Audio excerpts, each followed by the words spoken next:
How's that for a bundle of life? All of them living live and well. Off-grid.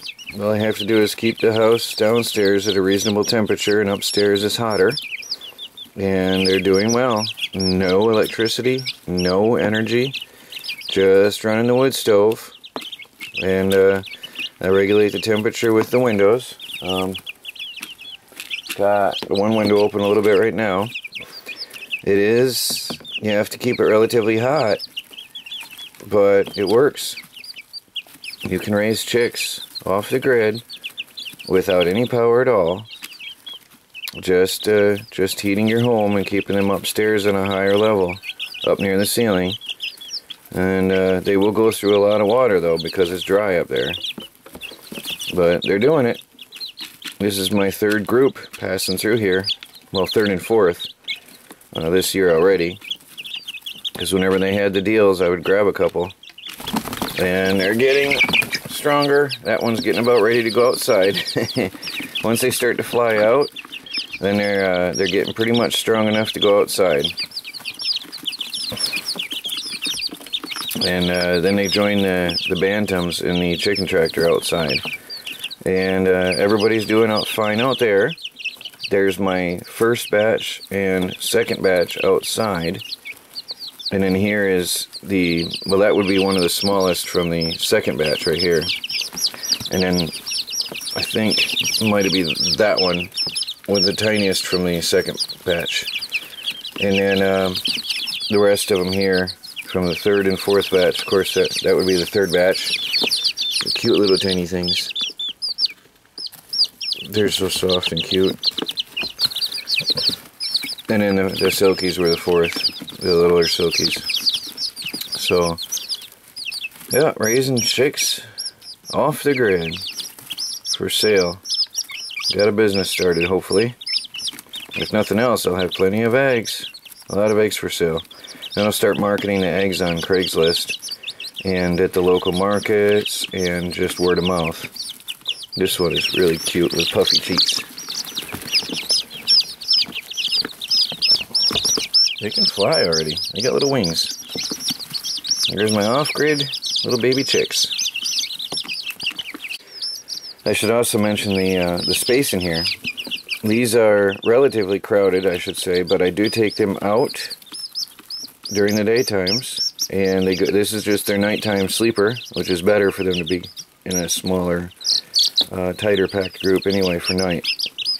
During the daytime, they go outside every day, weather permitting, and today is going to be one of those great days.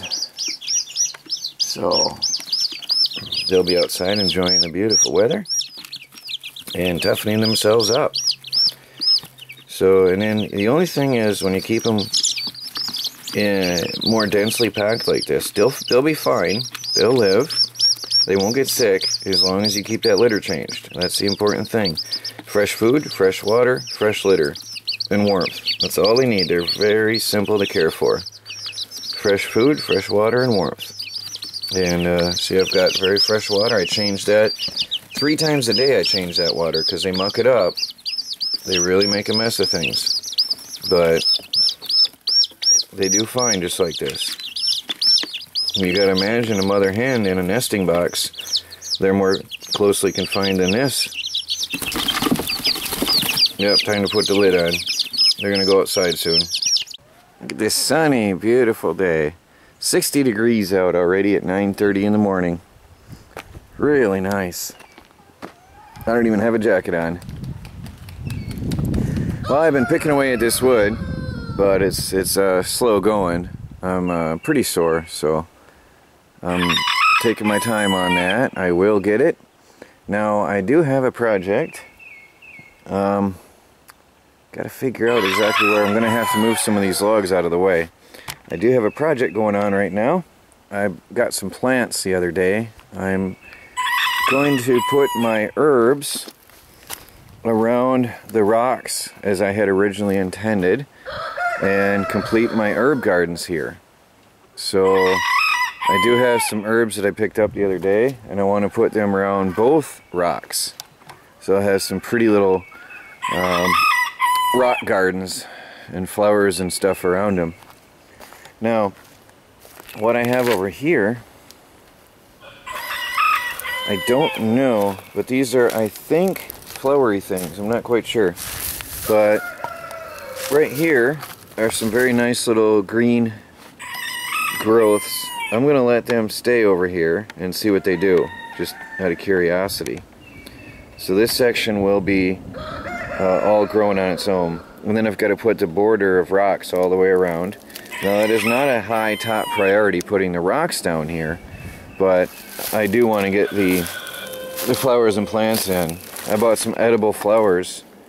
Groceries being so high priced as they are right now, any edible foods is a bonus. Anything I can get my hands on that grows of its own.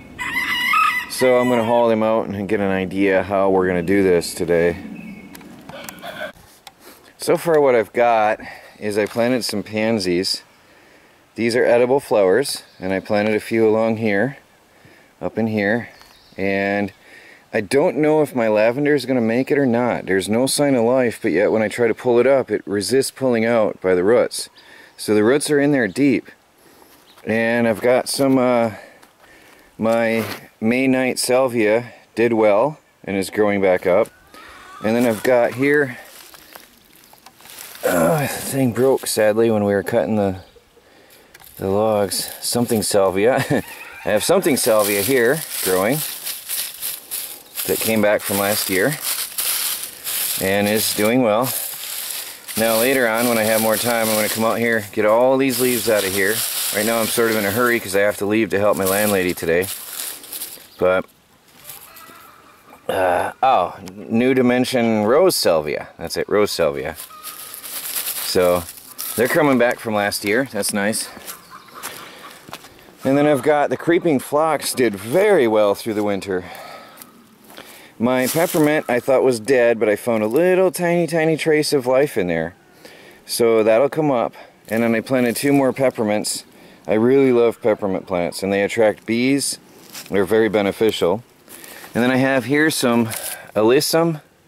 I'm not sure if I'm saying it right, but the perfume of this plant is so amazing. And look, there's a tiny little bug on it already, pollinating. It's already attracting pollinators.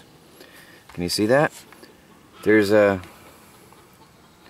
little miniature bee-like thing on there. So it's already attracting and doing its work and attracting pollinators. There's another. Look at that. See, little tiny microbees.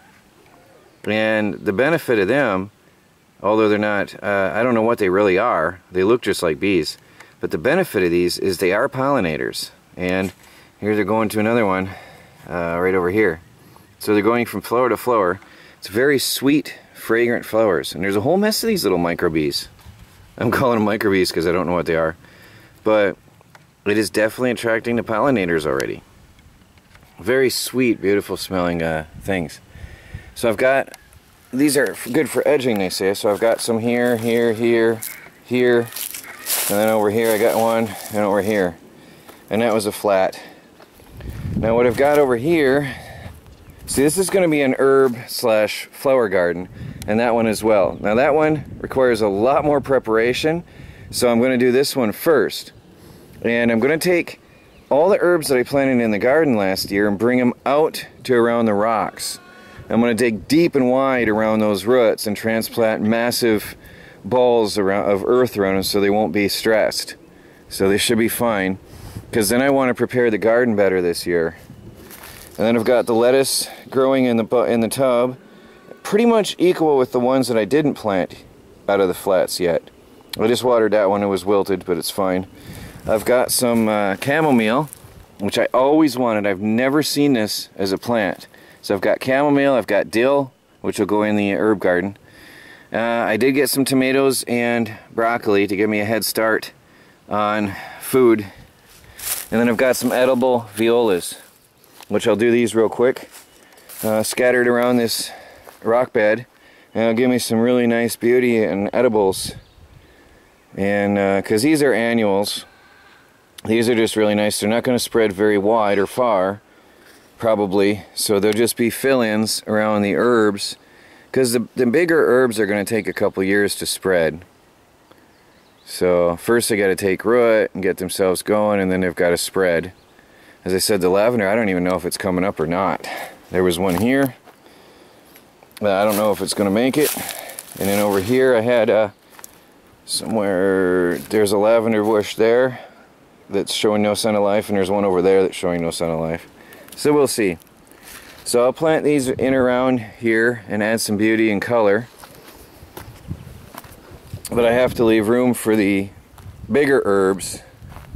So the violas will probably be nice to put in around the peppermint plants, because the peppermint, leaving room obviously for the violas to get sun, but the peppermint is not going to spread that fast, I don't expect this year. The phlox I'm expecting should, so I'm not going to get too close to that. So anyway, I'll get these in here, just scattered around this rock to give us some color, and it's gonna be good. Once I get the leaves out and I get some wood shavings down in here, it's gonna look really nice. So here we got pansies, pansies, pansies, pansies, all edible. There's another, all edible foods that I've just planted. Then I've got the salvias, which I've showed you. And over here I just watered everything. I've got the peppermint and hopefully the other one that's gonna come up. And I've got the alyssum. And then I planted my, the alyssum goes all the way around, which I showed you. I just planted the violas or violas or however you say that. I'm warped because I lived in Germany. So those are all the way around and then up and up around the rock. So it'll provide some nice beauty and color all the way around. I've got some color mixed in all the way around here. Now here's something that did very, very well. This is a creeping Jenny that I planted last year, and it was just a tiny little thing. And now look, it's out here, it's coming out here. I just took a branch and dug it out of the rocks over here and brought it back in to try to contain it. And look, it's spreading out this way. Look at it spreading way over here. This is really going to spread nicely this year. So one of these creeping Jennies will provide a ton of ground cover for you. Really, really nice. I've got the Irish moss, which did not fare well. It survived the entire winter beautifully, and as soon as it melted and then froze again, once it was uncovered, it started dying. So there's one up in there, right there. Now this one didn't do well. That one looks better because it was covered under leaves, I guess. And then here's one. These two might make it all right. This one looks horrible. So we'll see what they do. Those were supposed to be some nice spreading ground cover as well. Now, I'll clean up all the leaves around here later with time and put new fresh mulch in around these. It'll be beautiful. I'm going to cut off the tops of these two biggest trees and cut it flat and straight across and put a birdhouse on top of each one. That'll be really neat if the birds do move in. I think it'll be nice. I'm going to make a barnwood birdhouse. Now over here in the garden, I've got the herbs that I planted last year, all the different types. I've got wild garlic growing up everywhere.